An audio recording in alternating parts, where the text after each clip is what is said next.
Hatol na anzo, sol na ang mulo, nun him na anzo, him na rin ang mulo. Hekan sena ko velhani, racharing swallow.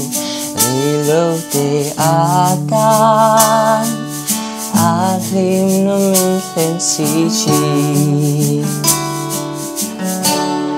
Shingnon naralchi Him taralchi Shingi moy nahi Antuay le mai chi Kan rin Kristazo Apangay ring fochi Sa tuwanin nadang lamlo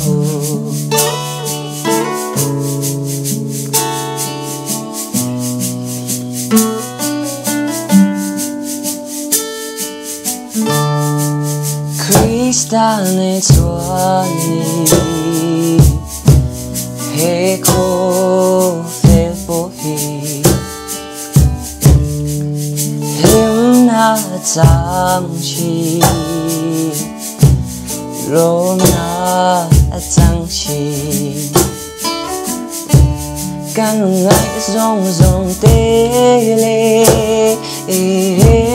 Kan puring soshin Kan him na lumpuri Hanat lakang si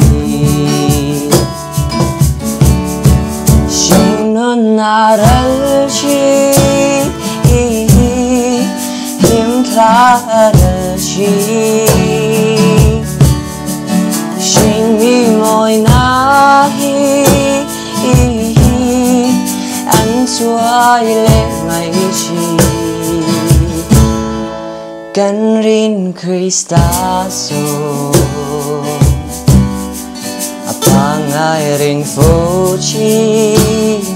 Sa tuwanin nadang lamlo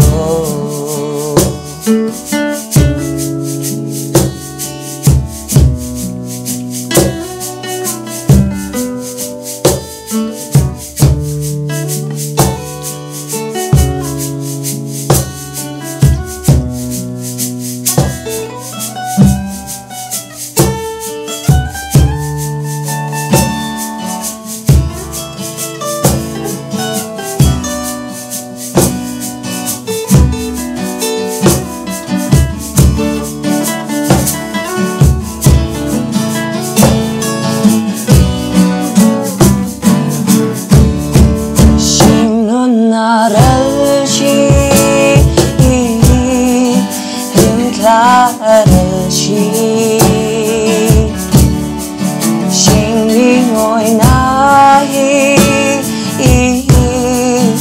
Antuay le mai chi Kan rin Kristazo Apangay ring fochi Sa tuwanin nadang lamlo Shingnon naralchi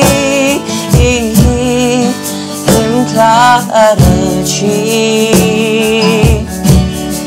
Shingi moy nahi Antuay le mai chi Kan ring Kristaso Apangai ring fuchi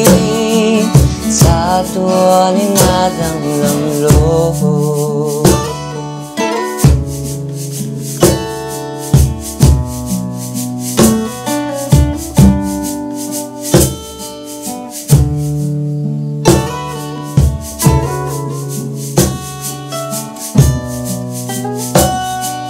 Sa tuwa ni nadang lamlo